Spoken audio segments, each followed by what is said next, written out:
Welcome to the Independent Producers Organization program.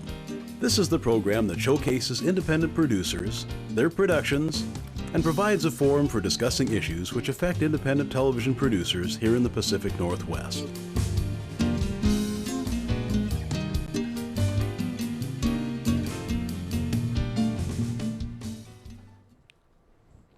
Greetings, everyone. Welcome to the Independent Producers Organization live showcase. This is our special Walt Disney show. And the reason I say that is because it's going to involve the team of Frank and Ollie that worked together since they went to art school in 1931 until actually they ended up dying in 2010, almost 2005. They were together that long. It was a team, and when I say it's a team, I've had people come and contact me and say, I've been following them.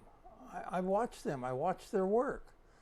But in particular, this gentleman from Boston, Massachusetts came out, and he was, well, we were just kind of talking about film and different things, and he said something like, boy, there'll never be another Frank and Ollie.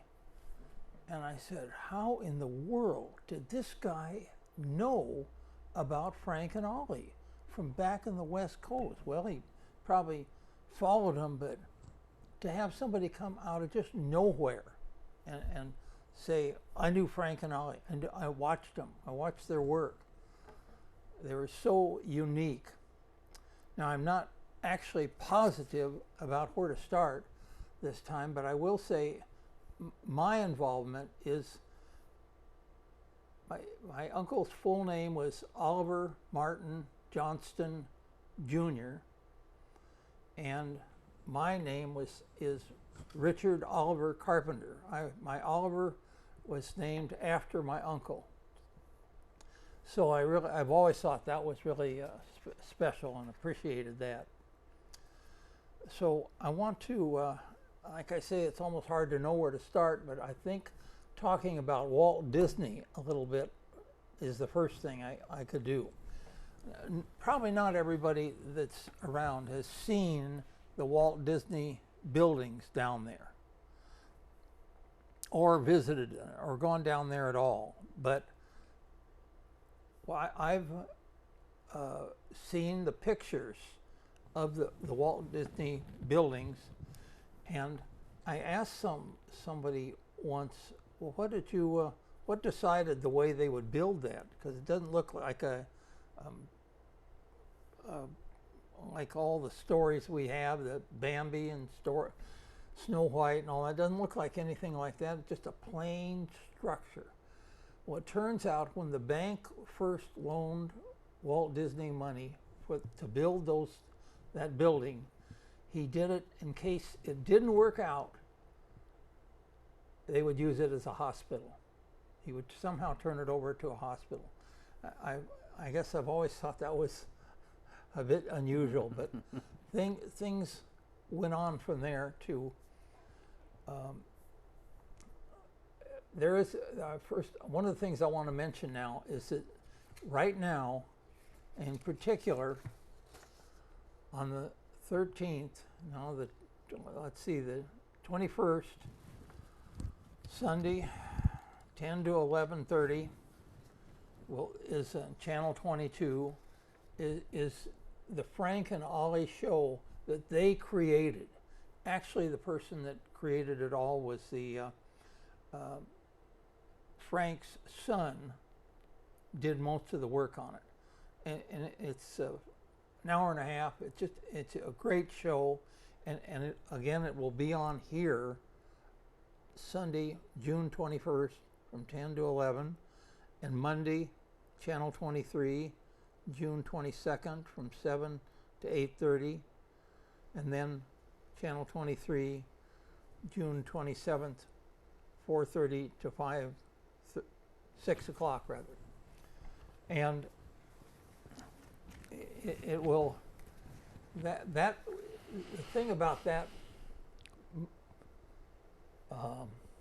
it's a VHS tape. The thing about that show is it's more instructional, more of it shows you how they were able to draw what they draw and where they got their ideas, and it just gives you a complete idea on how they started out. And speaking of starting out, they started out on 1931, going to a class, the art school down there. And let's see, I can't think of the city, San Mateo, something like that. And they went to the art school together. And one day they came home, and Frank said to Ollie, he said he had been down to Walt Disney, and I guess he had applied for a job. So he came back and he told my uncle, he said, they want you to apply to draw at Walt Disney. And of course my uncle was surprised at this, but he went right down there and did it. And the thing that impressed me most about it, he said, Ollie said, I knew this was the only place I ever wanted to be. So being an animator for Walt Disney was just exactly what was in my uncle's heart, and so it's worked out very well. He just had a great life that way, and he married Marie. When you draw, when you do a drawing, the artist makes rough lines, but they come up with a figure. Then it goes into these people that color it. That's where Marie worked. And of course, Ollie got to know her better and started courting her, and then they ended up getting married. And it was just, he had just loved her all his life. And so I guess what I want to do is, now I'm going to go to, I don't know now if you can see it. Am I doing the right thing here? Yeah. Move it a little bit this way. This here. way, okay. A little more, a little more, a little more. There you go. All right, now that's my uncle there in the red with his train cap. And if you'll notice, what they actually are in is a cut in the back of his property. This is a train he built to go around his property. And in the back, they've cut out, what, 3-4 feet to make allowance for that train to go through. In back of him is Marie and the two sons. Frank and Ken are here also. Now this train is just about that high off the ground, and whenever he got it running, kids from the neighborhood always came and wanted to get a ride on it, and it was just something he enjoyed. And he spent so many hundreds and thousands of hours putting this train together and making seats on it so people could sit on it. And then to get it on a cover of Mechanics Illustrated, that's just about perfect. I'll mention that his home, he built this home about this same time.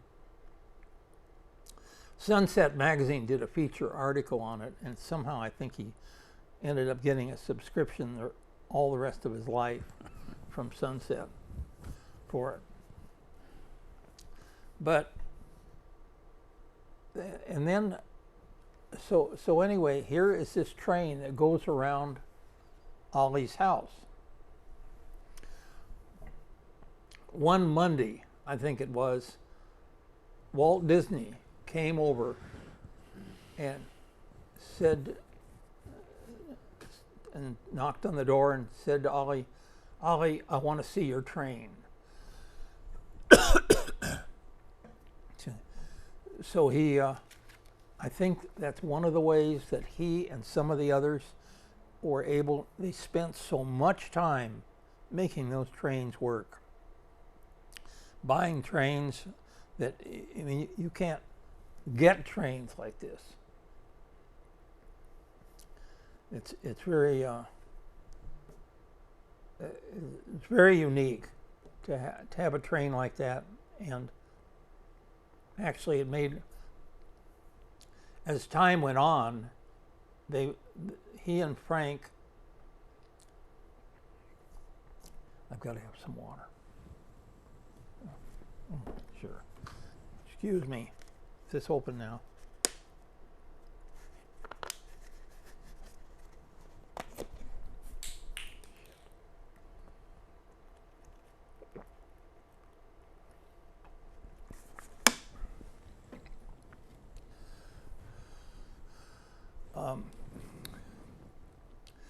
Years later, Frank and I, by the way, they lived next door to each other. They went to work together and back every day. Everything they did, they worked together. Their animation, all their things that they learned, they did it all. And years later, when things were starting to be better for them, they bought property about 50 miles to the south of where they were in Flint Ridge, California. On this property, actually at the end of the Frank and Ollie show, it shows the train. It's a train where this high up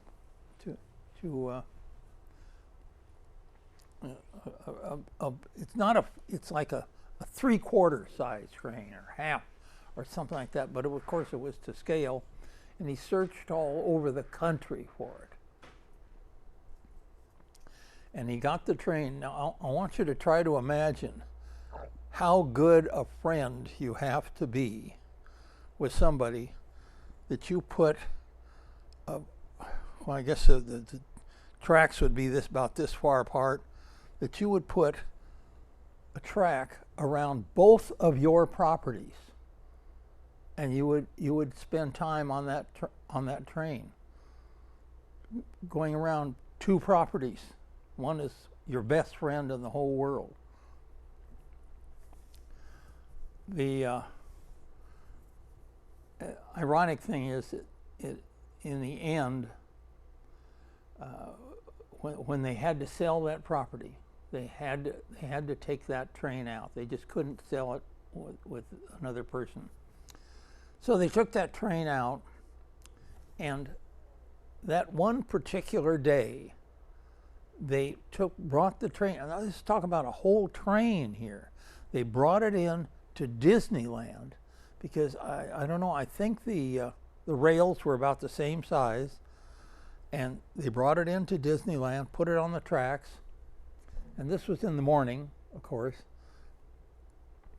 And then,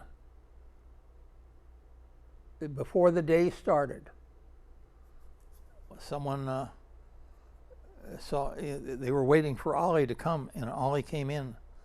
And he said, "Hey, Ollie, look at that." And sure enough, they had moved his train to Disneyland for just that 1 or 2 days.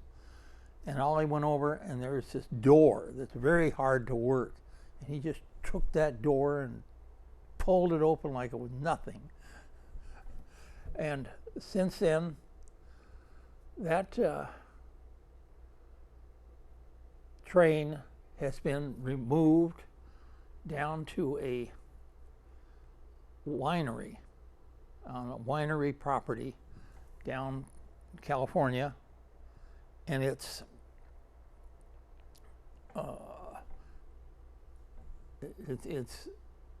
someone else.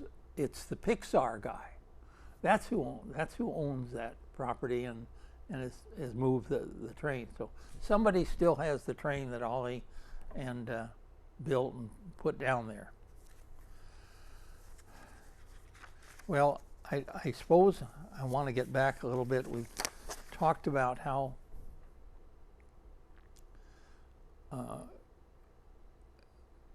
they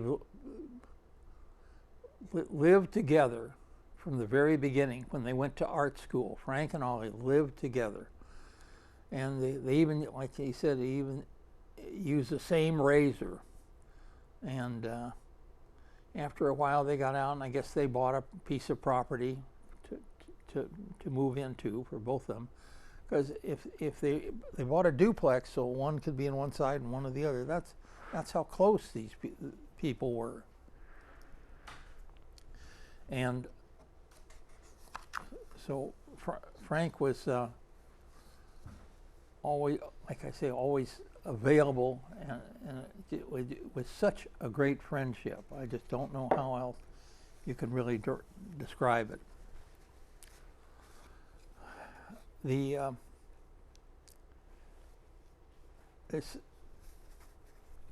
I know when I first heard about my uncle, and I said, well, something, I think I said something like, well, he's just an artist, something like that. Well, it turns out by the time my brother got through with me, he understood that I knew that he was probably more famous because he was involved with everything from Snow White and Bambi, all those things. He was involved with those, and no one else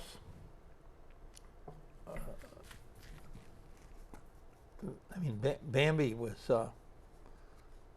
he was an animation supervisor. It's incredible, some of these things that they did. And here's this Brave Little Tailor. I think I've hardly heard of that. The Practical Pig, I've heard of that.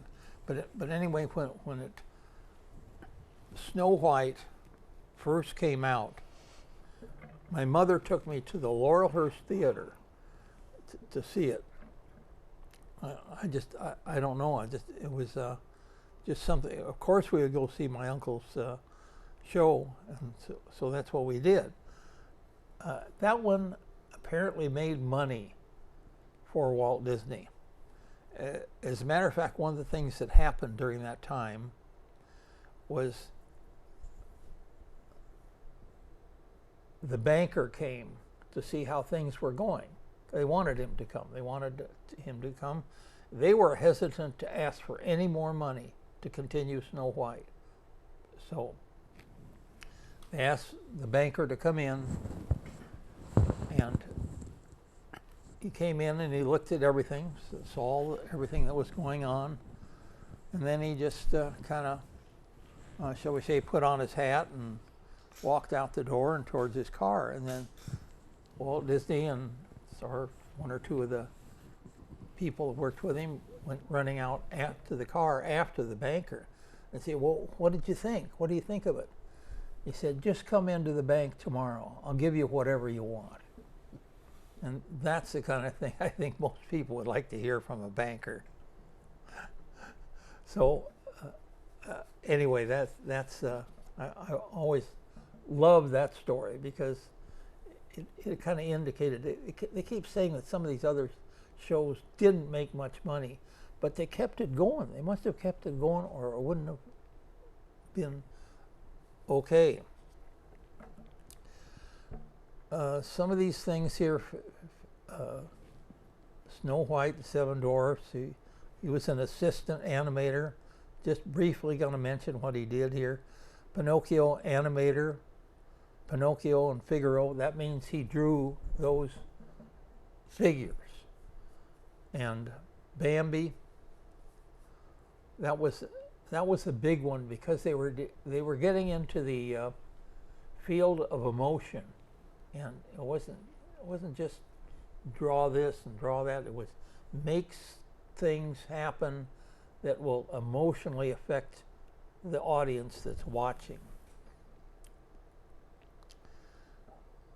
victory through air power. That didn't work very good. I remember hearing about that. That was probably wartime there. Yeah. Three Caballeros. I remember that music. Song of the South. Directing animators. Brer Bear, Brer Rabbit. The Adventures of Ichabod and Mr. Toad. Directing animator. Cinderella, directing animator. Drawing the Stepsisters and the Lackey.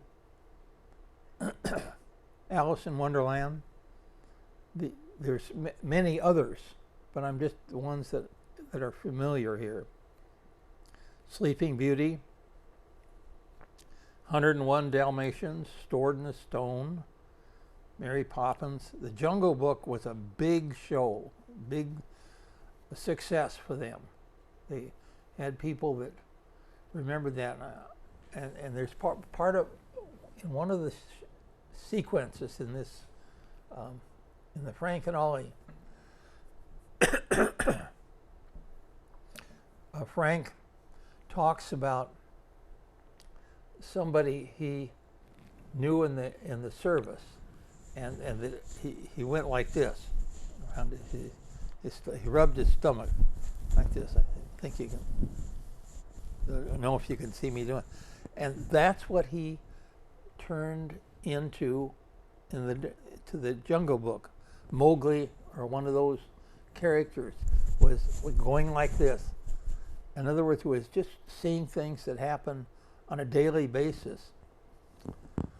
And you know, they love to dance and show and get going like that. They really like to do things that were.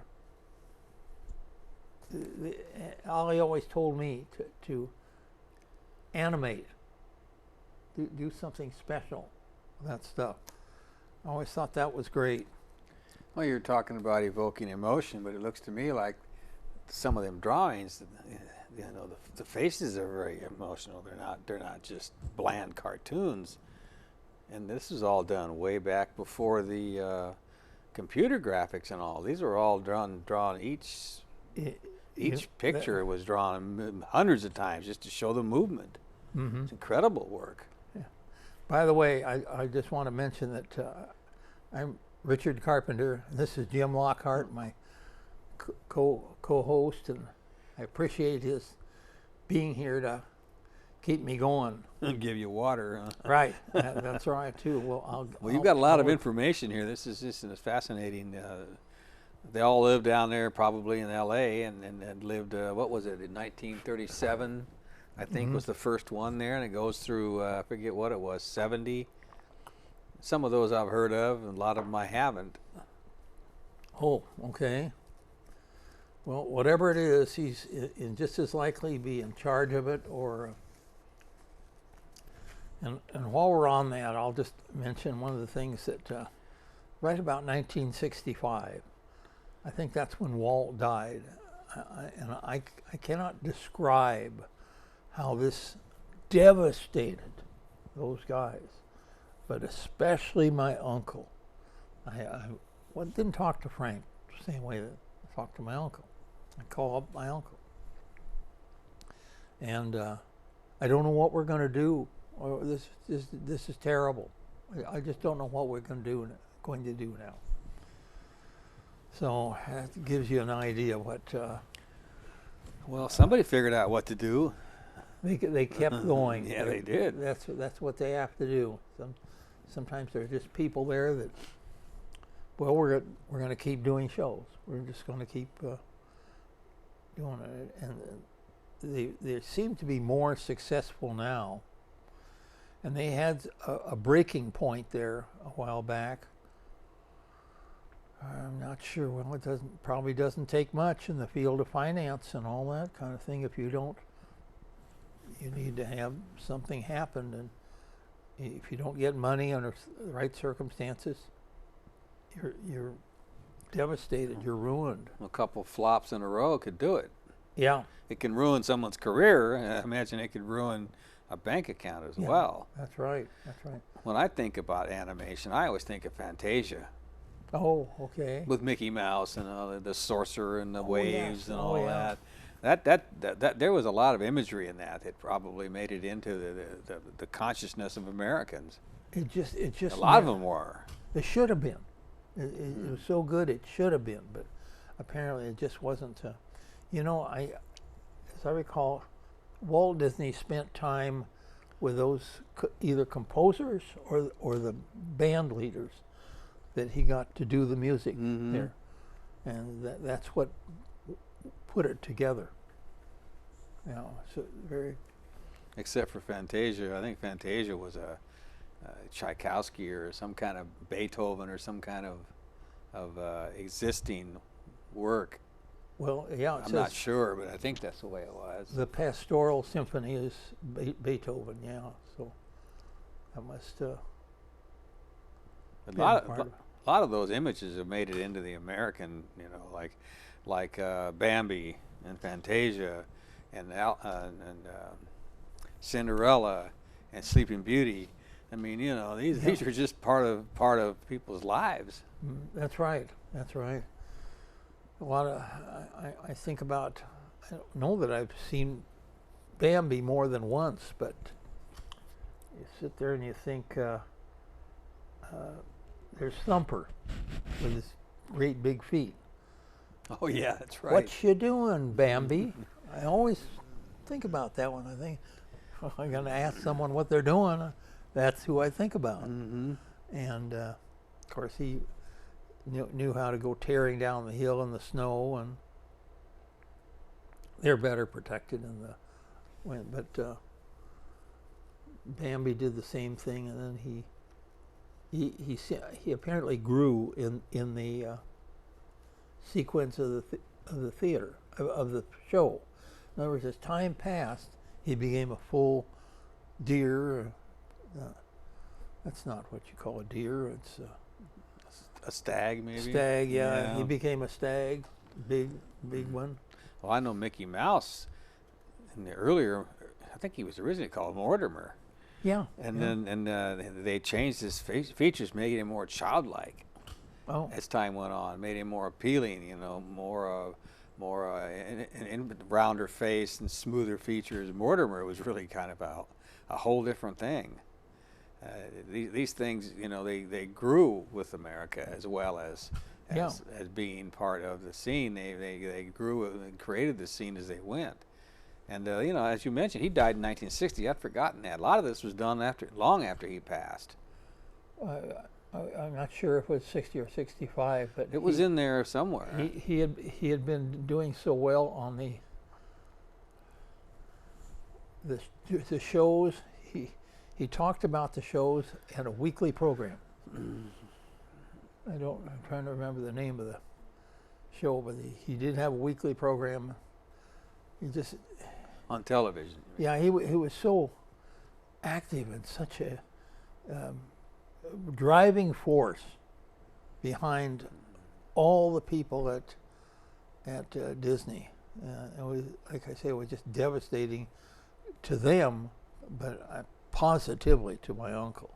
It was just that was just incredible. Well, I can remember that TV show. I can still remember the big castle with the fireworks flying, you know, exploding over it, and it was Fantasyland and all the different lands. I've been there twice, but it's been decades since I was down there. I mean, I can't imagine what it would be like now, other than cost you a few weeks' pay, probably. Well, they can't get any more land, but they got to do stuff no, with they had to there. They had to go to Florida to do that. Yeah, right. I guess they got enough there. The other comment I was going to make is, you know, there's at this point in time there was 4 or 5 billion people on the Earth, right? And he said probably 3 or 4 billion knew something about one of these movies and the characters in them and something about it. And it's what really made me understand that my uncle was probably more well known than movie stars, anybody I said. They may not have known him by name, they knew his work, you mean? Yeah. Well, that's right. Well, yeah, I mean, that was back there when television, and even before the internet, there was an incredible saturation, planetary saturation of American art, television and visual arts. Right. And it's continued to this day. Oh yeah. Oh yeah. Right. Right. Well, I've always, I was sitting here of all things thinking about my uncle, Ollie, and Marie would come up to my grandfather's house. My mother had gotten me down there somewhere because I did spend a lot of time when I was young down there in Stanford. And I remember we'd be in the backyard there and just relaxing. And I was the one that always lit Marie's cigarette. That was my thing. So she did all right. She made it till 84, 85. Even smoking, yeah. Yeah, that's right. The attitude towards cigarettes, as well as many other things, have changed over the years. No, that's right. I'm not positive about it now, but I think that there's still a Frank and Ollie website, and I think if you go to it, you'll be able to find all kinds of information about them. Now, there is, I think I've got it right now. Frank and Ollie was, when he was one of the last ones alive, made the trip back to Washington, D.C. when the last Bush was president. W. And right. And there was a full picture showing all the family members and anybody to do with Bush that was needed to be there. And in this particular picture I'm looking here, the president and Laura Bush presented Ollie Johnston with the National Medal of Arts Award. And I guess I always remember how my wife said, well, "Who's that lady there?" I said, "That's Laura Bush." So she we're learning. But that was great. And one more thing, he's the only one that got it because he's the only one that just stayed around that long. Mm-hmm. So. Oh, there you go. He's got it up there on the screen. Oh. There's who's that one in the middle? Well, in that picture, that's Ollie. That's what I thought, but Yeah. I wanted you to Laura. emphasize that fact, because there's Laura and George. Yeah, Laura's and next to him. that's your uncle right there then. Mhm. All right.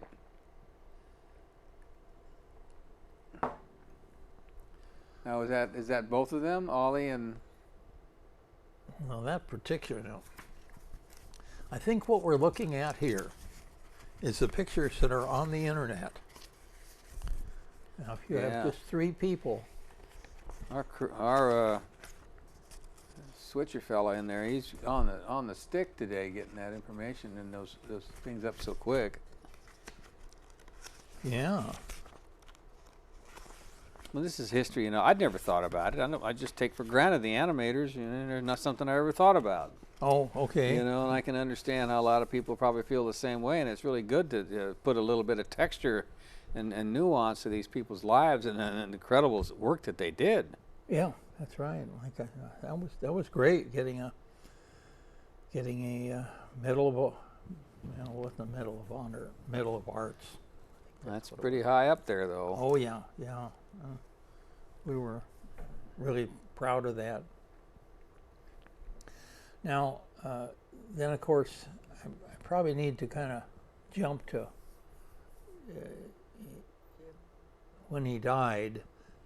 Let me just first say that his two boys moved up to Sequim, Washington, and had been there for quite a while. But when Ollie got to a certain point, they wanted him up there, so they got him up there to up there on the stay coast. in a nursing home or something like that. Yeah. and yeah, it's always.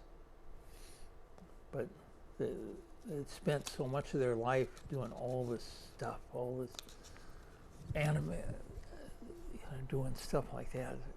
Just natural for them to do that. What year did he retire? Was it 70 something? Was it? Well, that's Was a it good question. the last show that he worked on? Well, you could see I that. could look that up. Yeah, I was just thinking. He actually, let me say this, he never retired. And I'll tell you why I say that. He never retired because when they got done with this, somehow the word got either to them or they got to Disney. I guess we should think about writing a book. So they wrote a book, 2 or 3 or 4 books. I mean, they're this thick. I tried to find one to bring it tonight. Are they coffee table books or with photographs and all? They have pictures in them. Yeah. When I say pictures in them, one of the things that they considered an important, vital part of their drawing was the villain. Oh yeah, the villain's what carries the show usually. Yeah. The antagonist, protagonist. If there was no villain, it'd just be There'd be people no sitting story. around like that. So the villain, needless to say, what was it, the witch and Snow White and the stepsisters and Cinderella and the mother. And I'm sure every one of that, Cruella de Vil, I somehow remember that because it always reminds me of the Cadillac. So I'm looking over some of these. I can't think of the villain, but I No, noticed right. it. 1977, The Rescuers. And then after that, The Fox and the Hound in production, and then it drops off. I wonder, yeah. So I wonder if he retired then or what. He probably hung around as a consultant for a while. he hung around and they started doing these books right away. That was these were not guys that were going to stop doing anything. So they didn't. The book that they were doing wasn't something that they did. It was a compilation of You're right. of everything. Right. They put it together. And when I say the villain was so important, and one of the books was very important and dealt with the villain, that isn't enough. They dealt with the mechanics of what they were doing and animation. So either 2 or 3 of the other books were just about what they did. And the books came out under the auspices of Walt Disney because they're providing the spaces where they'd been working all their lives. They provided any money they needed to do anything, and I guess they certainly deserve their cut if they got any. So right, it was. Well, the photographs would be interesting. I'd like to see maybe a progression of photographs with an original idea, and then how it grew, and then the final product, like with Mickey Mouse or Peter Pan or Captain Hook and Tinkerbell, or it's just off the top of my head, because I'm sure they started out as just almost something better than a stick figure, and then they filled in the details, and I imagine that changed as time went on, and before they got the final one. That would be interesting to see that. That might be what they did in the book. I don't know. Okay. I've never seen the book. And like I say, there's 3 or 4. There's one that it really got to be pretty expensive. I can imagine it. Yeah. They're a collector book. They're not soft paperbacks for No. whatever. And maybe I'll find it. I'll either find 1 or 2, but maybe there's still a way to get another one. But those books, the point is that they made those books. They did those books after they retired from this. They just said, we're going to keep doing things that we know what we're doing. Sure. And they wouldn't have had time to do both at the same time. Right. Now, about this time, Pixar was coming out with whatever it is they do. Some of this stuff, I'm not sure about what it is. But when Ollie saw what this Pixar could do and some of this more animation, Said, I wish I had had this when we were doing stuff. I'll bet. Yeah, he really. Imagine what he'd think about the computer graphics and things they have nowadays, where they can make things, like what was the name of that movie with the 6-7 foot tall blue people that had that whole 3D. Oh, there we go. There's Mickey. I think that might be Mortimer there. Oh, really? So, yeah, I was looking through here, and there's one I never mentioned is 101 Dalmatians. Oh yeah. And what was that other one? That Lady and the Tramp. Yeah. That might be one of the most famous, Lady and the Tramp. Those characters, Mm-hmm. they just really hit the button with the tramp and the lady and all the different characters who were in that. When you think about cartoons, you think about Walt Disney.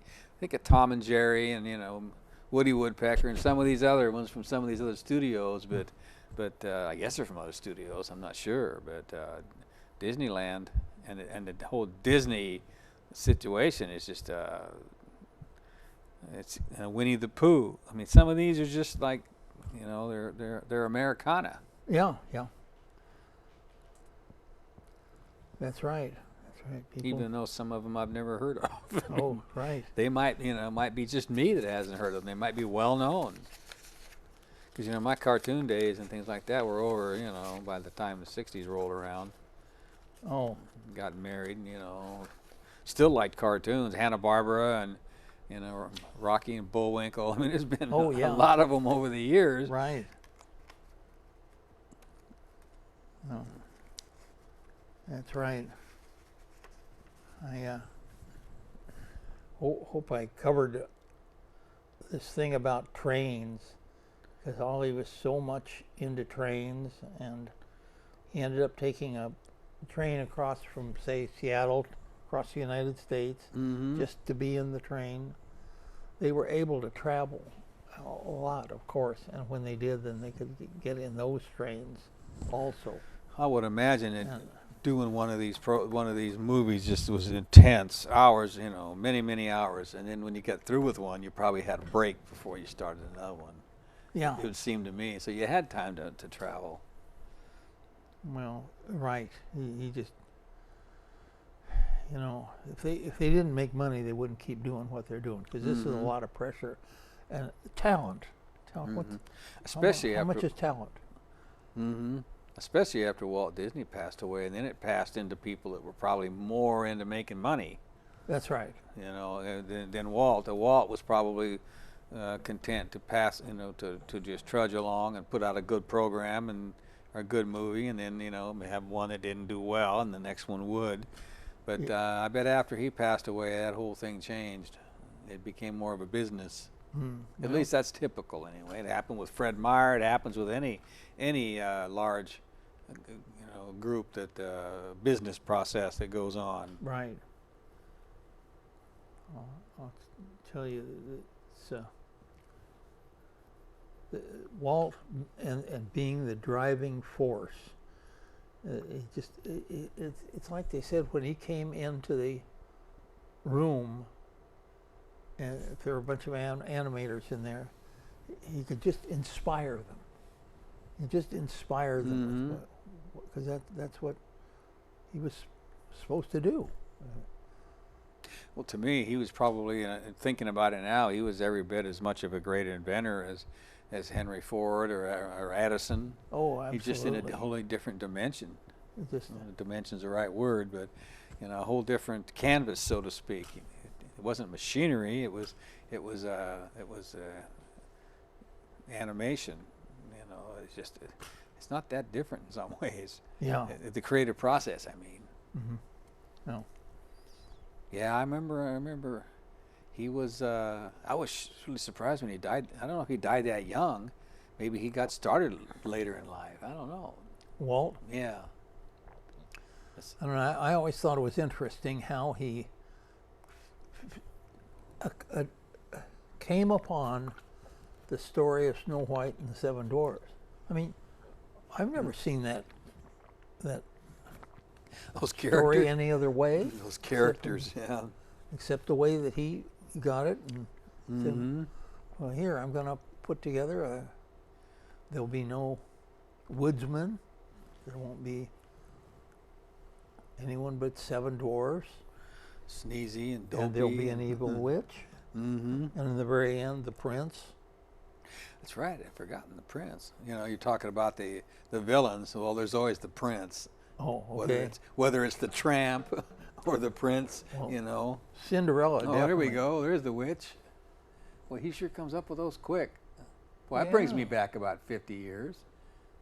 I don't want to say how many exactly, but yeah, that's the prince there. Oh, where he's coming up with these so quick in that control room. He's really good. Yeah, a lot of this stuff, I remember seeing it on the TV every weekend. I forget what night it was. I think it was a Saturday night that Disneyland came on. Okay. Of the different, you know, the different, what was it, Frontierland and Adventureland and Fantasyland. Quite an imagination. Yeah. I mean, he's really coming up with some good pictures there. Oh, there's Sneezy and Dopey and all the crew. That's the prince. Yeah, you know, and those themes that he dealt with in those shows, you know, I mean, they're very similar to a lot of the themes you see in movies still today.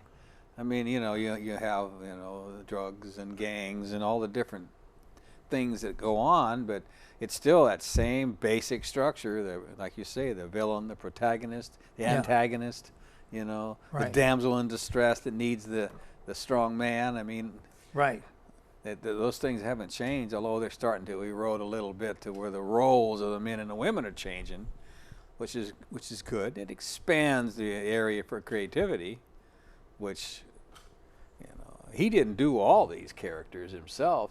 Did he jot the characters down and then they went from there, or how did that work? They're probably, let's say, the Lady and the Tramp. Then you'd have to create 2 characters there, a nice lady and a tramp. So you just, and like my uncle used to say, I'd sit down with the pencil and there's nothing there. Sheet of paper is blank. And I've got to start writing. I've got to start bringing something out of there that you can look at. And he always respected how hard that was to do that. Find this. Mm-hmm. Yeah, because Walt might have just said, well, I want this and I want that. And he just gave them the idea, and they had to come up with they had to incarnate it, so to speak, onto paper. There's something we haven't even talked about, and that's the music. I mean, when you wish upon a star, that song was never around before. Came. Yeah, that's a famous one. Yeah. Now I don't know, was that written specifically for Walt Disney? Yeah, I think it'll. Now there's some of the. Oh, this is the before the color and all that was put in.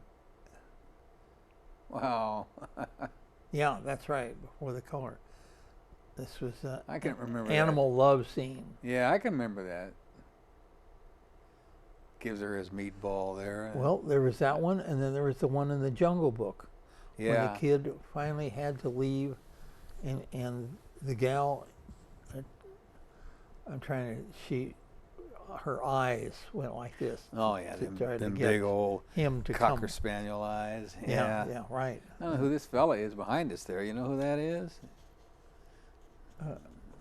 Right there. What was gone now? Oh, okay. He's coming up with all. I think he's just got a whole thing to choose from there, and he keeps putting them up. It's really given a dimension to the program. I appreciate it, the fact that have that there in the background. There's so much.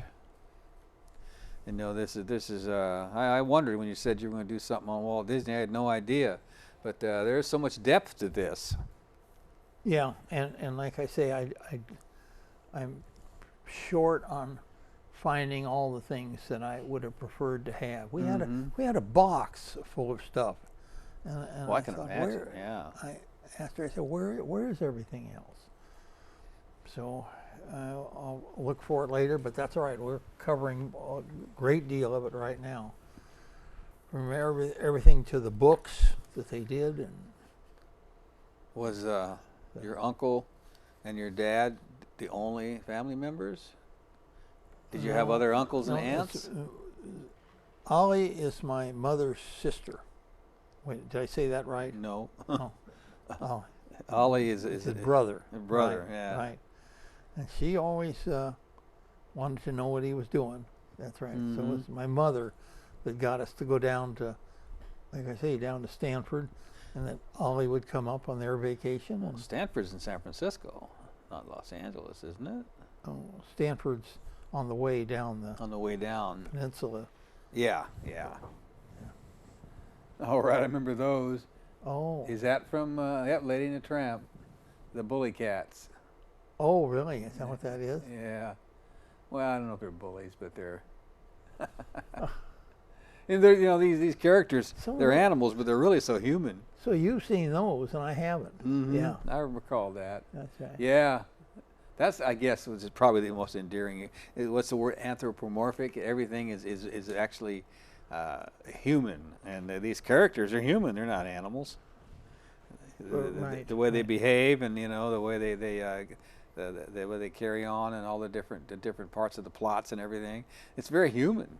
Yeah, It's kind of like a forerunner of the sitcom in some ways, I think, where they take these same situations and then make them into half-hour movies. Oh, there she is, the tramp lady. I mean, yeah. yeah, whoever drew that, they made her very endearing. Well, heck, we got like 7 or 8 minutes. About 6 or 7 minutes. Where Yeah. all did you want to end this up here tonight? Oh yeah, we'll end up just what, Because 4 or there's 5 minutes? Yeah. Well, yeah, we've got a few more minutes, but I want to make sure you got everything out you wanted to get I out. wanted to try. I encourage people to look at Frank and Ollie on the website and see.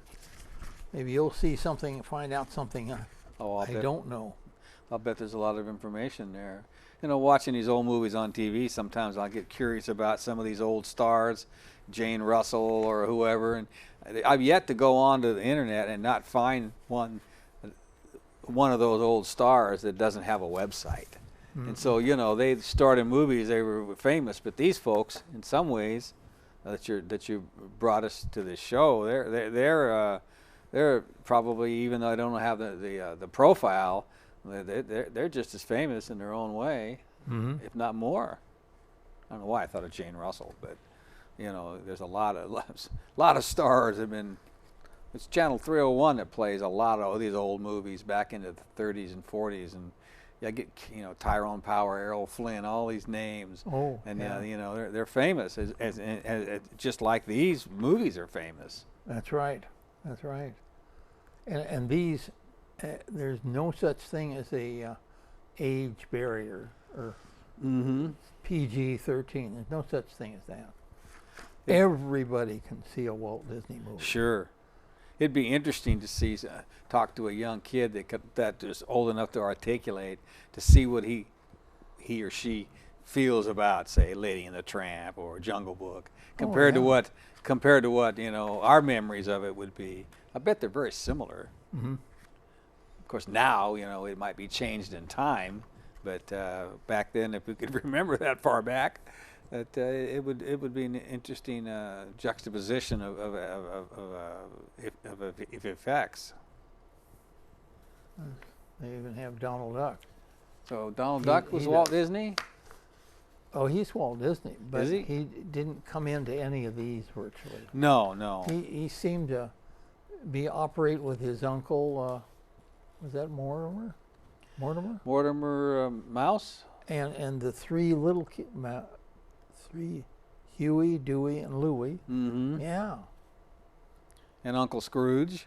yeah. That was over, kind of like Yeah. over here. I don't remember those being Disney or not. I guess I just must have forgotten. Oh, that's Disney, all right. I wanted to say these play times for this Frank and Ollie show that is going to be broadcast from here at these 4 different times. And Channel 22, June 13th from 7:30 to 9 o'clock. Channel 22, Frank and Ollie, Sunday, June 21st, 10 to 11:30. And then on Channel 23, Frank and Ollie, Monday, June 22nd, 7 to 8:30, and Channel 23, Frank and Ollie, Saturday, June 27th, 4:30 to 6 o'clock. I had my druthers, I would have put this up so that we could have had it available now. But well, if people want to pick up on that and they haven't, they could, I don't know how they would contact us. So, yeah.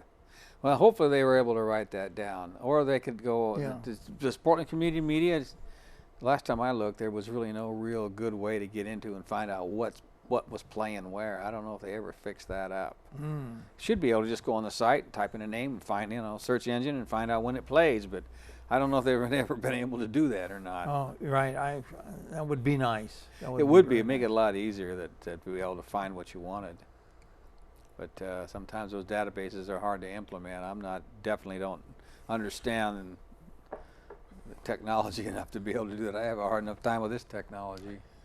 So, well, we got about 2 minutes. How you want to wrap it up here? Well, I guess what we're going to do is I tell them in the control room that just to put our opening credits back on, and then we can.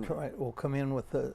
You start talking about the liquefied natural gas rally that brought Robert F. Kennedy to town, and there was some really good speeches, and we'll play some of those. But you still got a little bit of time you might give that website for folks who want to go on and find out about Ollie. I forget what that was. I think it's just available on Frank and Ollie. Yeah, I imagine if they just typed in Frank and Ollie animators, that would come right up. Google never misses. I don't think I've ever, maybe once or twice, not found something I was looking for through Google. So just what did you say, Frank and Ollie animators on Google? You should be able to find that. I mean, you put in Frank and Ollie, you got it. Yeah, and clarify it with animators, and that would bring you right in there. I was just going to mention one other thing. When Ollie died, what was it, 2 to 3 years ago? We all went down to California and went to the El Capitan Theater, and they had this whole deal set aside for Ollie, showing him 3 different things: his being a train conductor and being an artist, and just all the hats that he wore. And I was just sitting in the audience, and they brought in 3 and 4 people at a time to interview him up on the stage. Just, you might say a very proud moment. Frankandollie.com. There it is. You found it for us. Frankandollie.com. Frank N-A-N, not A-N-D. So that's interesting. Oh, okay. So so we're just about at the end of the program. Yeah, here. We could ask him to go ahead and if you have, or if you want to just leave some Disney stuff on until we can get around and start playing. Sure. He seems to be doing well in there, getting things going. So yeah, we'll take a break here and come back and talk a little bit about the liquefied natural gas and coal, oil, and gas, the whole situation with it.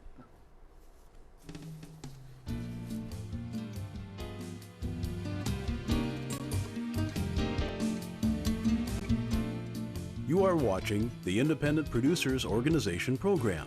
This program replays on these channels, at these times, and on these days. Write it down and tell your friends.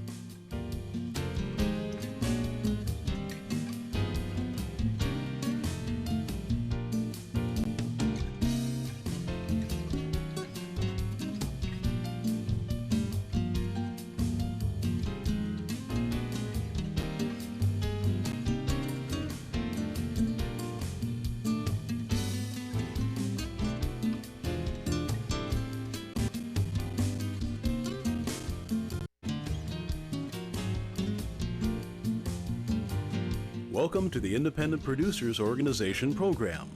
This is the program that showcases independent producers, their productions, and provides a forum for discussing issues which affect independent television producers here in the Pacific Northwest.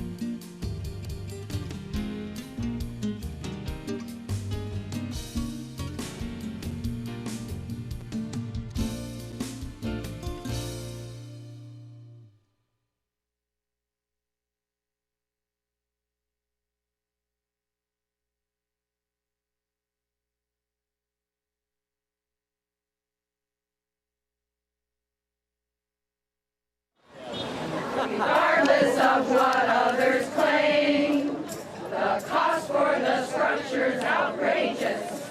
The gas might well go up in flames.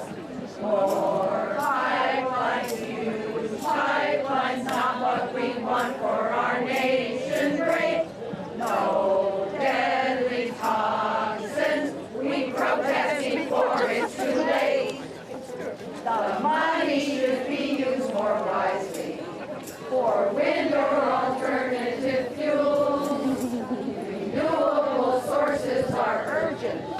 We grannies know best. We're no fools. Safe, no danger to life on our coast. Our coast.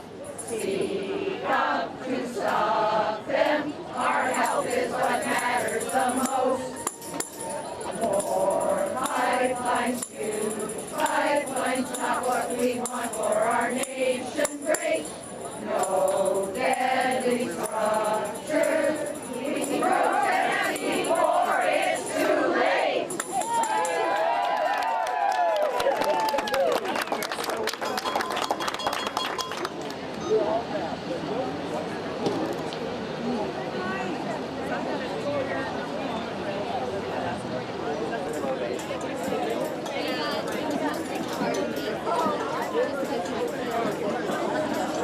It's getting lined up, don't you know? Cool. The hard part is getting lined up.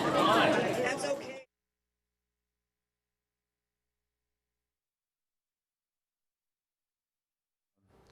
The Raging Grannies are kind of a cultural phenomenon in the whole country. I think they might have started out of Seattle. I think a few of them just got arrested locking down somewhere to say, I don't know what the issue was, but I think it probably has something to do with coal, oil, or gas. The liquefied natural gas is that's what LNG stands for. Originally, they were wanting to bring liquefied natural gas. They would liquefy it in other parts of the world, bring it into this country. They wanted to. California wouldn't let them do it. East Coast wouldn't let them do it, I don't think. So Oregon, you know, small population. It's got some lack of environmental laws for places like you know, like I said, Washington and California stopped them from coming in, so they found it really easy to come in here, and they wanted to bring it into I guess it was Warrington there at the mouth of the Columbia, and Jordan Cove down there out of Tillamook, I think is where it is. And they've pretty much been stopped here at Warrington, but they're moving ahead with Jordan Cove down out of Tillamook. Not Tillamook, it's further south down below Newport Beach. I don't remember the name of the small town down there. And they've kind of switched things around now. Now they're talking about doing what they really wanted to do originally, which was to export this stuff. They want to bring it down here. They want to bring in gas from Canada and from the fracking fields and the tar sands, the dirtiest oil in the world.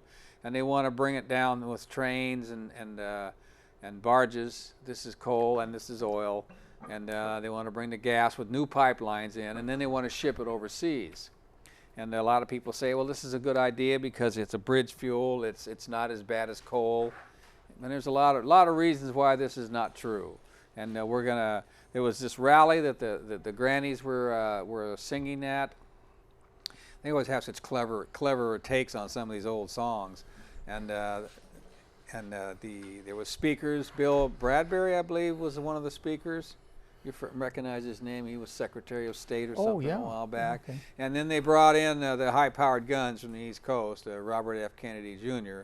And he always knocks my socks off when he talks, because he's got this, it's like Nader. He's got this gigantic information network because he's plugged in, with his family's been plugged in. Yeah. And he talks about the situation at hand, liquefied natural gas, but at the same time he talks about the corporate hegemony that is, owns and distributes all the different kinds of energy. And you imagine how many billions of dollars that is, and how much everybody needs that.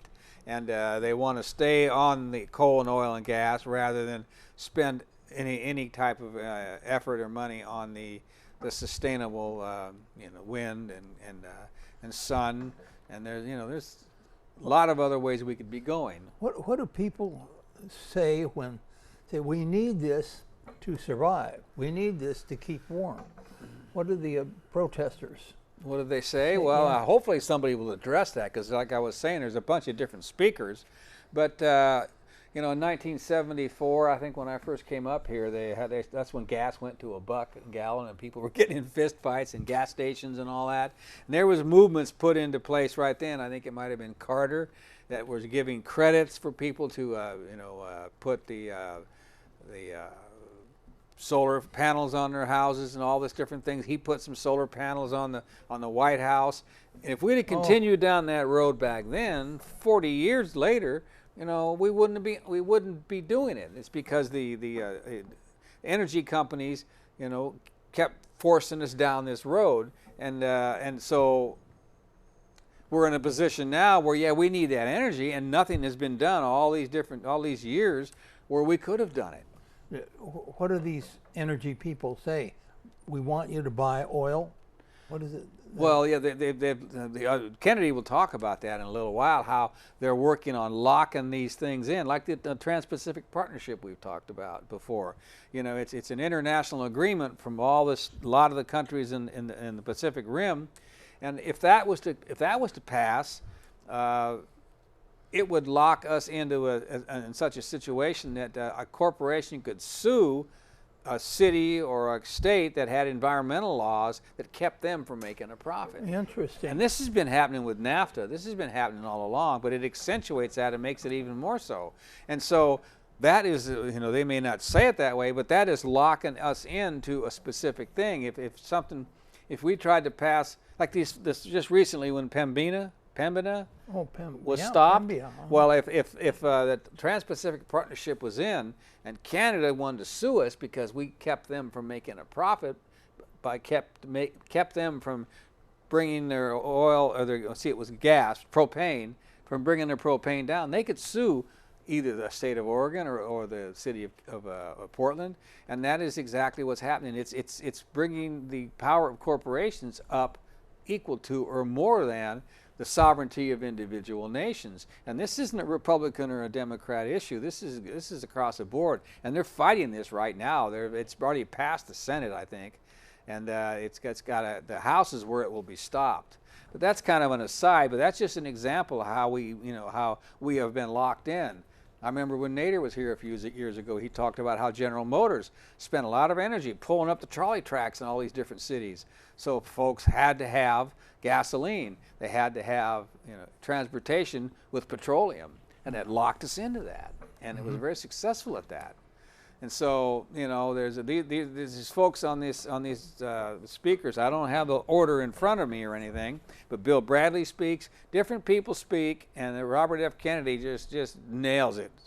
Because like I said, he gets this large view. He's talking about what is being done I don't have the right terminology, but what is going on with the oil and gas interests, and what they are doing, the large picture, not just the fact that we want to keep coal barges from coming down the gorge, which is what we want to stop, or coal trains, a mile long, all the different things that are wrong with that, from the coal dust in the air to the blockage of the railroad tracks in small towns, and there's so many reasons for it.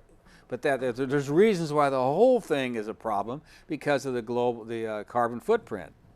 And he really can address a lot of those issues. And he's not the first speaker. He's about number 3. But we should probably move along and see what the first speaker has to say, and then we can come back. Get us all an education. Right. Come back on the property again and check the wells Regardless of what others claim, the cost for the structure's outrageous. He did the same thing on my show the other night. I played this twice. Do any of them have orange and purple hats? Probably. So if you can hear me, wave your hand. Yes, all right. So my name is Bill Bradbury. I served in the legislature for 15 years, and then I served for 9 years as the Oregon Secretary of State. I'm really, really proud to be here with you today.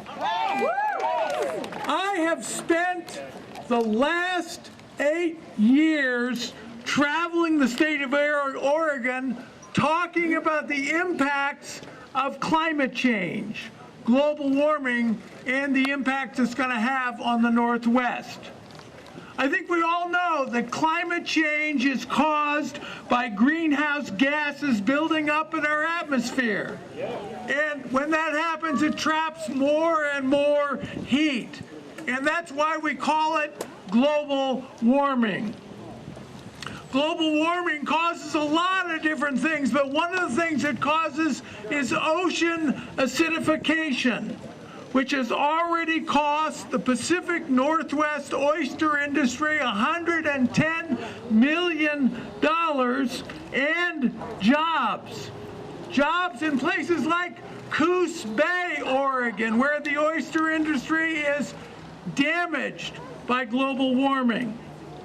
The proposed liquefied natural gas export facility on Coos Bay's North Spit will make Coos Bay #1.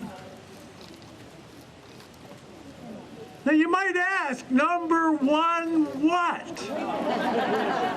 Well, after the Boardman coal plant, it will make Coos Bay the #1 greenhouse gas producer in all of Oregon. The LNG export facility will make Coos Bay the #1 greenhouse gas producer in all of Oregon, especially if you add all the greenhouse gases produced by fracking to get that gas to Coos Bay. Now, I've spent much of my public career and certainly all my time in this building working very hard to promote Coos Bay and the southern Oregon coast. I worked really hard to do that. But I gotta tell you, I did not do that so that Coos Bay could become the largest carbon polluter in Oregon. I did not do it for that reason. And I did not do it to threaten salmon by crossing 400 salmon streams with a pipeline. And I did not do it to erect a serious hazard to aviation. Planes flying in and out of the North Bend Airport. Coos County really has a very clear choice. A regional airport terminal or a liquefied natural gas export terminal. The FAA says that Coos County cannot have both. This liquefied natural gas facility is taking us, all of us, in 180 degrees in the wrong direction. I say leave the natural gas in the ground so that we and the planet can survive.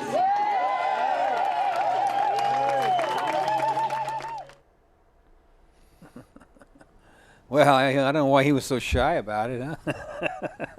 FM Images is the production company for Frank Mahoney, who I couldn't make it down there, and I called on him, and he was good enough to go down there and tape that and do all that editing. Unfortunately, Really? he's out of town right now, so he can't take any bows, but he did good work.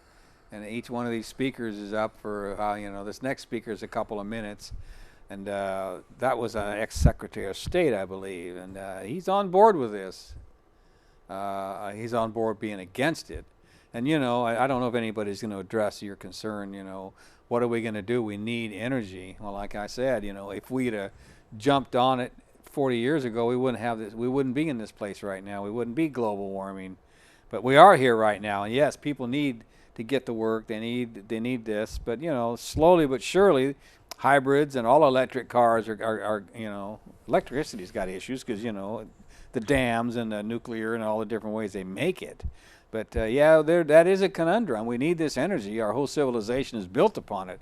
Without coal, oil, and gas, overnight, it would collapse. Yeah. Obviously.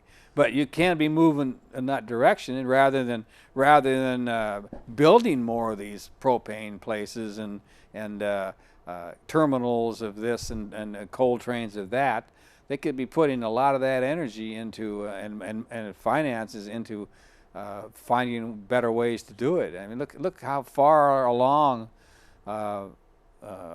wind turbines and sun energy has come in just the last few years. The technology in battery storage for the electricity is phenomenal compared to what it was years ago. I mean, I think it's neat, I guess, how little cars get around.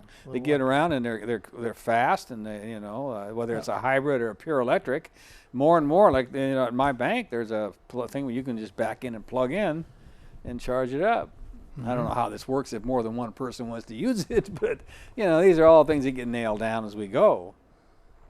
But I know we don't have so much time, and I want to make sure we listen to at least to Kennedy, and one of the speakers is a woman who's what eminent domain is, when they just come in and take your land and force you to take some money. That's what's going on with those 400 miles of pipeline that fellow was talking about from Jordan Cove to Malin, Oregon, I think, something like that. Well, that's not 400 miles, but I don't remember the exact figures, but 400 creeks it has to cross, sometimes underneath. Yeah. And that's what's going on. That's pretty hard to follow. They were wanting to put one through here underneath the Clackamas River. But anyway, we better get moving to this next. Hopefully they'll introduce themselves and we'll know who it is. To share a podium with Bill Bradbury, got to say it's an honor to be here with all of you today. Oh, I think he's. I'm going to eat the mic too. Hey, look, I got a big thank you sign in back. Thanks, you guys. Appreciate it. So, I have been in politics for a little while, and when I got a email and a phone call many years ago, it was from an energy company saying that it was absolutely vital to build a pipeline across the state of Oregon in order to import natural gas into America. And I thought, wait a second, I need to look into this. What's exactly going on? And I've been in politics long enough when that same company then turns to us several years later and says, no, it's actually absolutely vital. It's absolutely vital for us to export natural gas out of that pipeline. That enough is to make me stop and say, something ain't right here. And I gotta tell you, it was said earlier that this is the good fight. Folks, this is not the good fight. This is the essential fight. This is the vital fight. This is the fight that must be won. And you know why that is? There's two examples of it sitting right here on the top step. Look at these kids in front of us. Think of your kids. Think of your grandkids. Think of the next generations. Think of our state of Oregon. This is what they propose to do to our state of Oregon. It is unacceptable. Every one of you has to do everything you can, and we're going to do everything we can to educate your community, educate your neighbors, educate my colleagues. Please educate my colleagues. Let them know Let them know what a danger this is to our state. Let them know what a danger this is to our future and our kids' future. Don't stop. Keep pushing. We can stop this pipeline, and we must get that done. Thank you. All right, Frank always gets his mug in there.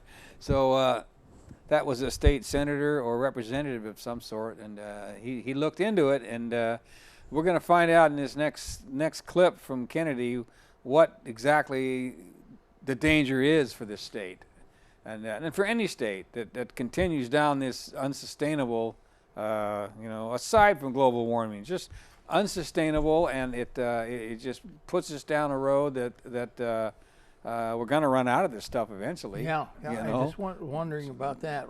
What do they say? Look, we're going to run out of oil pretty soon here. What was it peak oil?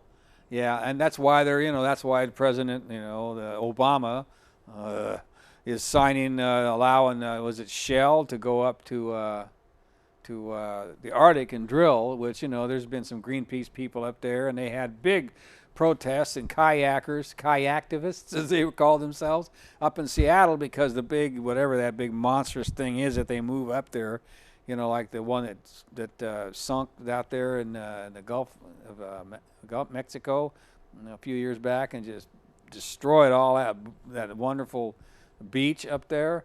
Can't think of the name of that, but they're moving one of those up there, and it's going to go up to the Arctic, and they're trying to figure out a way to drill up there. They need, they want it, or they're basically getting oil out of dirt up in Canada and just destroying an area the size of Florida, and in order to ship out that terrible, very very sulfuric oil through the KXL pipeline, which is never going to be dead, and the fight's going to go on forever. And they like you say, people need the energy, and so the energy companies are going to keep finding ways to extract it. Unless public opinion and public pressure, forces our elected officials to put a stop to it and force some new ways of thinking. We got to start thinking outside the box when you're in a box. I mean, Yeah. So we've got about an 18-minute clip. It's a long clip, but I guarantee, if you're interested in this subject at all, he'll connect the dots for you. So we'll be back in about 19 minutes. Thank you very much. I'm really happy to be here. I wanted to come out here because we have some unique experience in New York State that I want to share with you in Oregon. And I want to start by saying this. I do not believe that this LNG facility, that either of these, in Coos Bay or the Columbia, will ever be constructed. I don't believe the pipelines will ever be constructed. And the reason I don't believe that is because these developments, these industrial developments, fly in the face of everything that Oregon represents, the unique culture that Oregon has, the unique values that you have as a people here, and the fact that you become the template, the exemplar for the rest of the nation of what progressive values and enlightened values can do for a people. You have fought harder to hold on to your democracy and your democratic values than any other region of the country. And everybody knows that about Oregon. And if you do this, if you let this happen, this is an assault not just on the environment, but it's assault on democracy, and it's assault on all of the values and aspirations that the people and the children of Oregon hold dear. This project will transform Oregon into a colonial economy. That's what it's about. Do you want an extraction economy here? An extraction economy where Canadian oil barons sell their gas to Chinese utilities and Chinese government officials. Is that what you want here in Oregon? You want to be a byway for that? Because we know what colonial economies do to a people.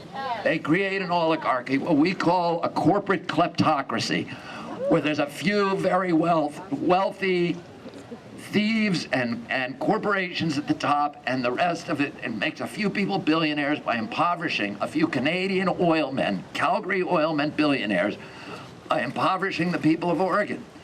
Is that what you want here in Oregon?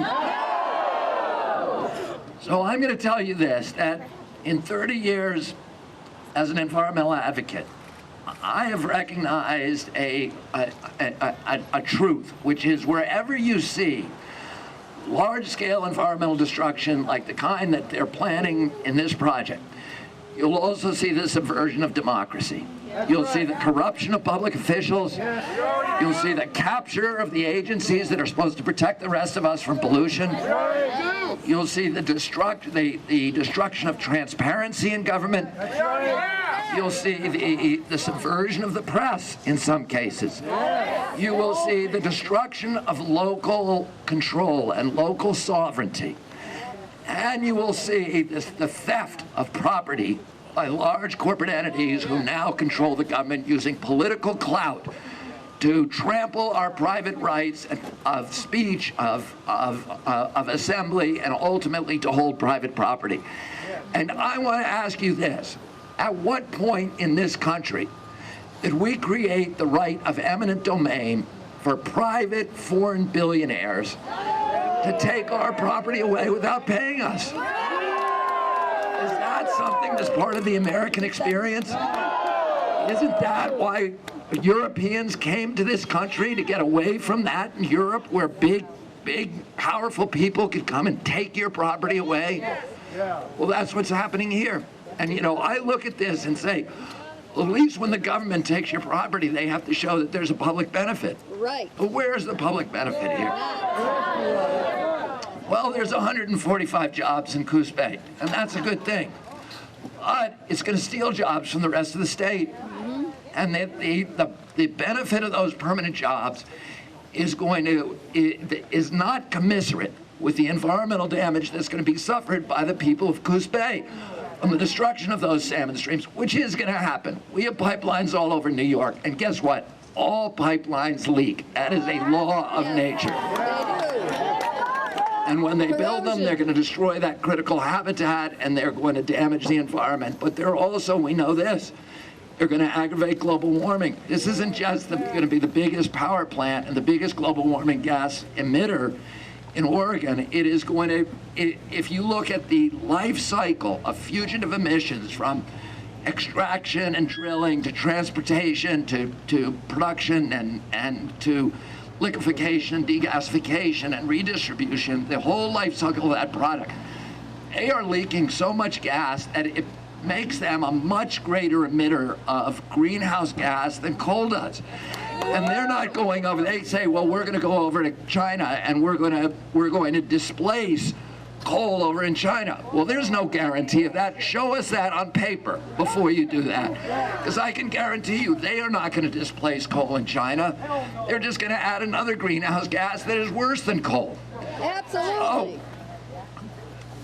I want to say this, that you ask yourself, I did a editorial a year and a half ago with David Crane, who is the CEO of NRG, which is the biggest energy producer in the United States of America. And David Crane, his company has coal plants, they have gas plants, they have nuke plants, they have oil plants, they have wind, and they have solar. So he's agnostic about what kind of energy he uses. He wants to use the cheapest kind of energy for his shareholders.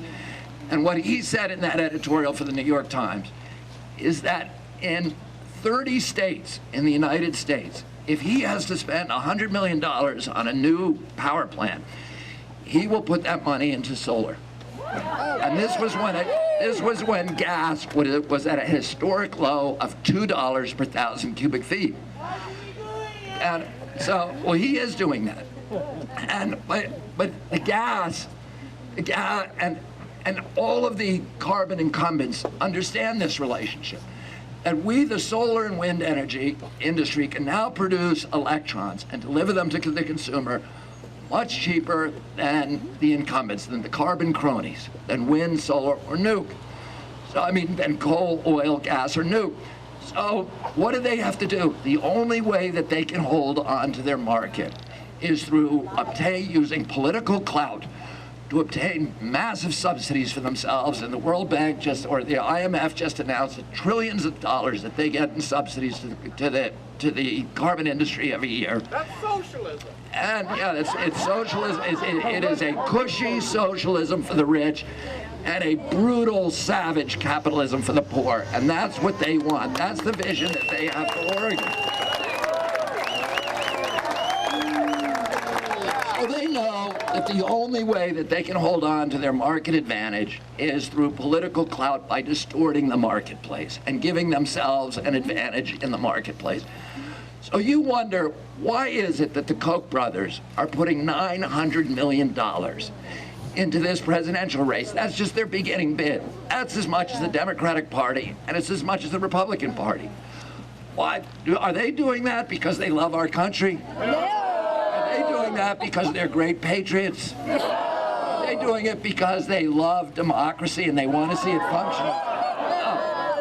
They're doing it because they know that that's the only way that they can hold on to their profits, if they can own the politicians, if they can use our campaign finance system as a system of legalized bribery to get their hooks into our public officials and make Congress their indentured servants in Washington, D.C., which they've already done, and then maintain that advantage in the marketplace. And they have changed the laws subtly in ways that most Americans don't even know about, to give themselves that advantage. And their strategy is to make it easy to build infrastructure. They have made it almost impossible in this country to build transmission lines. And yet, they've made it very, very easy to build a pipeline.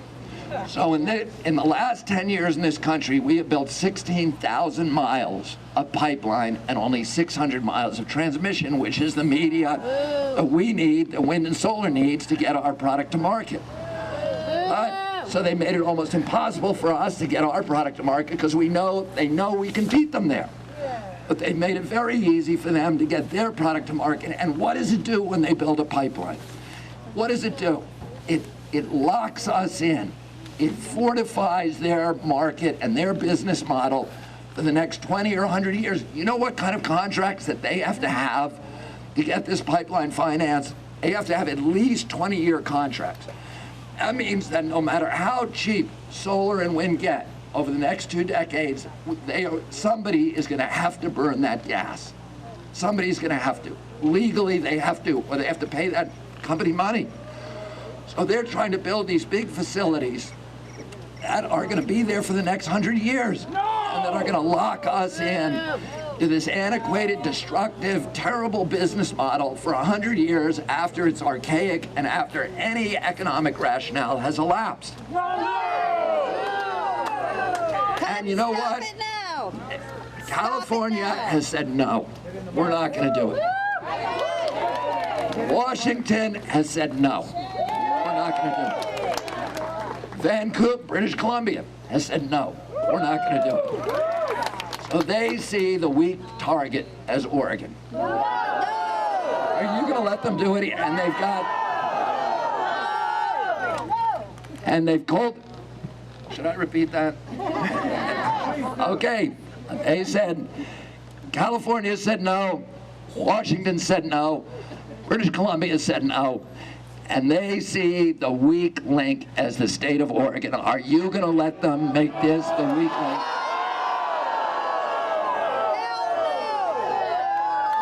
So they're going to try to buy the politicians in this state. They're going to buy the local politicians. They're going to buy the congressional politicians. They're going to buy the senatorial politicians. And they're going to try to buy the legislature and the governor. Well, that's got to be their plan, because it makes no economic sense. You know, I'll tell you this. About a year ago, representatives from Dow Chemical, it's somebody we've been suing for many years, and DuPont came to the Waterkeeper Alliance, and they said, we want to finance your battle against LNG. We said no, but we said we like the way you think. Oh, why do they want to finance us to fight LNG? Because the energy costs are one of the highest costs for their factories. They want to build factories in the United States, and methane is the primary feedstock for virtually the entire chemical industry. So they want to build those factories in the United States. And guess what? That's what they did. Because we drove, the fracking in this country drove the price of gas, natural gas, down to all the way down to $2 per 1,000 cubic feet. Now it's $4.60. Guess what it is in Asia? It's $17. So if you look at the EIS for this Jordan Cove development, the developer himself admitted that the reason they want to build this facility is to drive the price up, to create an equilibrium in the price, so that we're paying the same thing for natural gas in this country as they're paying in Asia. No, we're not going to do it. So why is that good for the people of the United States of America? They're going to drive the price up. This gas pipe is not, I mean, they're trying to build one of these in New York State, but they pretend that gas and that oil is coming to New York State for us to burn so they can make a justification for it. But what they really want to do is they want to get it to New York State so they can put it in another pipeline and get it up to Halifax and turn it into natural gas and send it to Europe. We know that, but they're not stupid enough to say it. But here, they were stupid enough to say it. How is that better? How does that give them the right to steal your property so that they can drive the price of gas up for the American people and close down this manufacturing renaissance? Is that a public benefit? So we know this, and this is what Oregon represents, is this idea, two ideas, this idea that we're not protecting the environment so much for the sake of the fishes and the birds and the salmon. We're protecting it because we know those things enrich us. We know that nature is the infrastructure of our communities, and that if we want to meet our obligation as a civilization, as a nation, as a generation, we have to provide our children with the same opportunities for dignity and enrichment and prosperity and good health as the communities that our parents gave us. We've got to safeguard our environmental infrastructure. And they are going to overlay that environmental infrastructure with an industrial infrastructure that will degrade and destroy it and destroy the values of this state. They know that. We know this also. That good environment, you know, we don't listen to the mantra of the Koch brothers when they say we have to choose between economic prosperity on the one hand and environmental protection on the other. That is a false choice. In 100% of the situations, good environmental policy is identical to good economic policy. If we want to measure our economy, and this is how we ought to be measuring it, based upon how it produces jobs and the dignity of jobs over the generations, over the long term, and how it preserves the value of the assets of our community. We know this, that $1 invested in solar and wind creates 17 times the number of jobs as $1 invested in oil or gas. But they want to suck us and trick us into investing that money in oil and gas to lock in that infrastructure. So it doesn't matter what the economics say. So we are locked into that infrastructure by contracts, no matter how bad the economic model looks for the rest of us. And we know this, that if we want to do, if we want to do the good thing, the right thing, good environmental policy and good economic policy says we got to turn down this, and shut down this project and tell them to go away. And that Oregon is not going to lay down for them. We're going to stand up the way California does. If, on the other hand, we want to do what the Koch brothers and what the Calgary oilmen want us to do, which is to treat Oregon as if it were a business in liquidation, convert our natural resources of this state to cash as quickly as possible, have a few years of pollution-based prosperity, we can generate an instantaneous cash flow and the illusion of a prosperous economy. And we can make a few people in Calgary billionaires by impoverishing the people of this state. We won't be hoodwinked. And our children are going to pay for our joyride. And they're going to pay for it with denuded landscapes and poor health and huge cleanup costs that are going to amplify over time and that they will never be able to pay. Environmental injury is deficit spending. It's a way of loading the costs of our generation's prosperity onto the backs of our children. And this project doesn't even make sense to one generation. It just is a bad deal all around. And I believe in free market capitalism. I believe that a true free market would promote efficiency, and efficiency means the elimination of waste, and pollution is waste. And a true free market would require us to properly value our natural resources like the salmon and the forests and the fishes and the air and et cetera. But what they want us to do is to discount those things. And in a true free market, you can't make yourself rich without making your neighbors rich and without enriching your community. What polluters and what these pipeline moguls want to do is not to make everybody wealthy, to make themselves wealthy by making everybody else poor. To raise standards of living for themselves by lowering quality of life for everybody else, for all the people of Oregon, and to trample our civil rights, to trample our property rights, to destroy the air, the water, the salmon fisheries, all those things that make us who we are. And I would say to you, do not let them do this to your state. Do not let them do this to your children. Whatever you do, force these politicians to remind these politicians that they are working for you. They are not working for the oil company. Down that street. Oh, really? That was years ago. All right, He was all part of it, so he's kept that picture forever. Yeah. Well, Robert F. Kennedy really lays it out there. I mean, we could just, play that over again and still get something out of it. Probably play it a few times and get something out of it. Okay. But what I was taken with was his saying that by buying the congressional delegations in D.C. that they have fixed it up so, I don't know, last year over a certain amount of time, they have built 6,000 miles of pipelines, but only 600 miles of electric lines, which the electric lines are what people need for the industry that does solar and wind needs those electric lines. And so that is just one of the many ways that we are being locked into this technology, and it's dead technology, it's dinosaur technology. And there was just so many, I didn't have anything to write it down here in order to make more points, but you were listening to part of it. Did a lot of that? Because I know that you're a conservative, and so you may not necessarily think that we should stop all these coal trains, but did he make any? Is that what he wanted to do? He wanted to stop.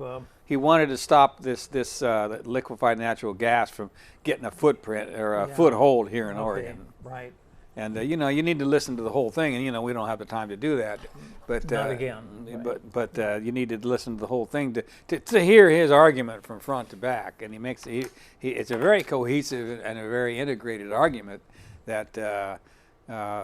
We're going to be making a few jobs and we're going to be making a few good things if we get this LNG here in Oregon. But in the long run, it's going to be destructive, and it's going to lock us into a technology that when more money should be going into research and development and sustainable, there'll always be wind, there'll always be sun. Well, and that's what his argument is, or the basic part of it anyway. Okay. You're going to run out of natural gas just as sooner or later than to do with the oil, right? I don't know. I mean, I know they're getting natural gas. How could it go on forever? They're getting natural gas from the oil fields up in Canada, so that produces gas as well. Oh, okay. So and none of that can go on forever. But if you believe that the planet is warming, then the more of that stuff you burn, the warmer the planet's going to get. And well, yes, it has to. Sure. So I think there's 3 more speakers, 3 women who speak. Oh. And that gives us about 9 minutes worth of speakers for 14 or 15 minutes. So we'll put the first one up there, and we'll skip the march that Frank taped, and we'll put the third to the last speaker up. Marty McCaffrey here from Southern Oregon. I'd like to thank Sarah and Hannah and all those that put this rally together. We're here in one accord. We are here today to ask Governor Brown to support the citizens in Coos County and in Oregon, and to support our local sustainable industries and jobs, and not support foreign non-sustainable LNG export projects. will higher energy costs harm those of us in Coos County and in Oregon, the health of our estuary and our sustainable jobs that depend on that estuary are a serious issue. Oysters are our canary in the coal mine. Yes. Not only will ocean acidification affect the oyster industry, but dredging from Jordan Cove's 232-mile pipeline will, within the first 2 miles, significantly negatively impact 2 oyster companies. We could lose more jobs in the oyster business alone than what Jordan Cove would end up providing. And it doesn't end there, as the pipeline goes on to impact 400 water bodies and thousands of acres of forest in southern Oregon. I do hope that the state will take an active role in making sure that the National Environmental Policy Act is being adhered to by the Federal Energy Regulatory Commission, just like Oregon did for the import terminal. In addition, 2 world-renowned hazard experts have looked at the Jordan Cove facility and determined that safety measures that were incorporated into the design of the facility actually make the LNG facility more hazardous. 16,922 plus people in the Coos Bay area would live within Jordan Cove's LNG hazardous burn zones, many at risk of suffering second-degree burns in 30 seconds should a mishap with the facility occur. The Jordan Cove project is proposed to be sited on a sand spit in an earthquake subduction and tsunami inundation zone less than a mile from the Southwest Oregon Regional Airport in North Bend. It makes no sense to place this many people in Coos Bay and across southern Oregon in danger for 100 jobs, particularly when far more jobs than this would be lost in our fishing, clamming, crabbing, oyster growing, timber, ranching, tourism, recreation, and manufacturing industries due to the project's impacts. Oregon has a long history of protecting the environment, and indeed it's everybody's responsibility. We respectfully ask Governor Brown and our elected and appointed officials to fulfill their duty to enforce the Oregon Coastal Management Program, the Estuary Restoration Act of 2000, and the Pacific Coast Action Plan on Climate and Energy. Yes! Foreign-owned and controlled energy corporations should not have the right to make enormous profits exporting fossil fuels at the expense and risk of Oregon citizens. What she said she was. I didn't catch who that lady was. Jody McCaffrey. I didn't catch why she was there. I did plug in, didn't I? Yeah, I did. And she made some good points. I mean, I don't know about the environmental degradation. I'm sure if you talk to the people that are wanting to build Jordan Cove, they would have a whole different line on that. They might say, well, yeah, it's not going to cause that much trouble. And that situation with the kernel of the whole thing is, to me, is the fact that Kennedy said also that it's going to create some jobs, but down the road it's going to destroy more jobs than it's going to create. And if those 2 companies, if it affects the oysters, now I didn't catch whether she was saying that it will affect the oysters or if there was leakages that will affect the oysters. But you know, jobs are an important part of any state, and if a venture will produce some jobs but take away other jobs, that's something you need to think about, you know. And I would prefer to keep the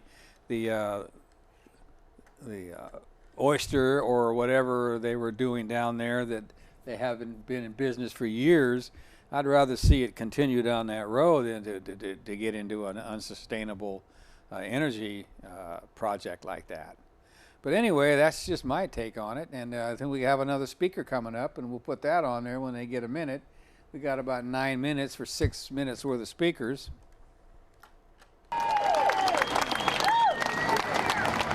I'm Cheryl Johnson from Astoria, Oregon. Right in it. Cheryl Johnson from Astoria, Oregon, and in 2004, LNG raised its ugly head on the Columbia River. And so for more than 10 years, we have been educating ourselves, educating our neighbors, and working to oppose Oregon LNG, who is the last of 4 when we started. The Columbia River is within walking distance of my home. Columbia River is home to 13 species of salmon, which are currently endangered or threatened. The Columbia River estuary is critical habitat for salmon at both parts of their life, when they're coming downstream after birth and they're going upstream to end their life. Oregon LNG would suggest that we should dredge out 135 acres of the Columbia River, right in the smack in the middle of critical salmon habitat. Oregon LNG would suggest a pipeline that would bisect the county of Clatsop, and our elected Clatsop County commissioners looked at the land use and voted 5-0 that the pipeline does not fit the land use code for Clatsop County.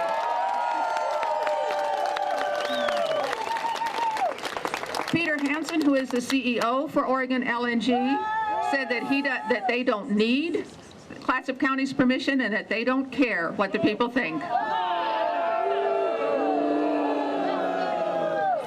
Today we call on Governor Brown to back the elected representatives of Clatsop County who voted 5-0 on the pipeline. Today we ask Governor Brown to enforce the land use laws of the state of Oregon. Today we ask Governor Brown to stand up for the citizens of Oregon. After 10 long years, it is past time for the governor to just say no to LNG.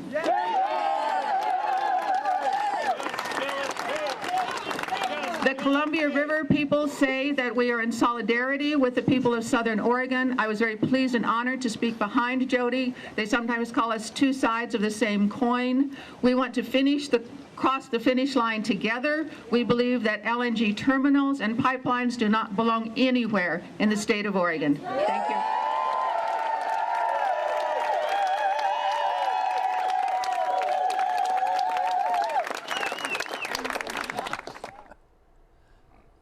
Images. I want to thank Frank Mahoney for that fire hosing at the end. You make me dizzy. But we got a couple of minutes and we'll finish off the show with the last clip. The last clip is, forget the woman's name. She's got a farm or property anyway that she's going to lose part of it for the pipeline, I believe. That's eminent domain. And at one time only the government could take it. And but now it's all right. Now it's, your land can be taken in order for a company can make a profit by building some kind of infrastructure. Name is Stacy McLaughlin. Oh. 3.5 minutes long. So we got a couple of minutes. Any comments on this? No, they seem to be going pretty good, and they're certainly making it clear, no pipeline. Yep, no at least that's what they feel. And there's a lot of people that are probably for it too, but they probably weren't at that rally. So, but anyway, before we get into that, we got a couple of minutes here. Where does this liquid stuff go? Well, it would be going to, like they said, it was $17 for cubic foot, or however they measured it, I don't remember, for a cubic foot of gas. That here in this country got down to $2, and now it's 4 something. So it's almost 4 times as much money over there, and they want to build these things and bump the price up. So if you're locked into a technology, then they can, you have to pay it. Well, people cried about $1 per gallon, but it got up to $4 a gallon, and people had to pay it. If you're locked into this technology and you don't have any choices, then you're stuck with paying whatever is demanded of you, because you got to get to work. You got to have the gas to keep your house warm. Whatever. So there's a lot of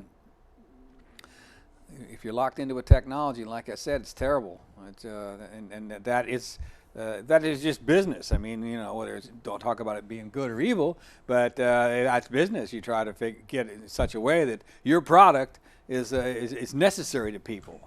That's how you make your billions of dollars. Okay. And that's what's going on. And I appreciate the fact that these speakers were bringing their information. Most of the speakers were local people who see that this is a danger to their lifestyle, and that is something that people have to consider. I mean, yeah, we have to sometimes. A few have to suffer for the old roller coaster progress to keep going down the road, but is it really necessary? If you listen to Robert Kennedy, the things that he had to say, is it's not going to be worth it in the long run, and that long run isn't going to be that long down the road if you want to factor in the climate change. So we're running out of time. We'll be back next week, second Wednesday of the month. I want to thank the crew, and we'll see you next month. My name is Stacy McLaughlin, and I am a landowner in Southern Oregon. 15 years ago, my husband Craig and I realized a dream come true, when we purchased a 357 logged over, trash covered piece of property. We cleaned up 4 dump sites. We took more than 200 abandoned appliances to the landfill, and we literally bent over and picked up trash for 2 years. We lived in a house that no one should have lived in, so that we could realize the American dream that we grew up believing in. Yes. Now, today, after planting more than 10,000 trees, we have created a habitat that is home to deer, a resident elk herd, bear, fox, and even the cougars. It is my sanctuary. Yes. It is my home.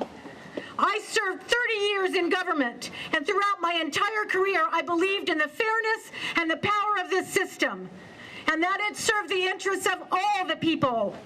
I'm a people, not a corporation.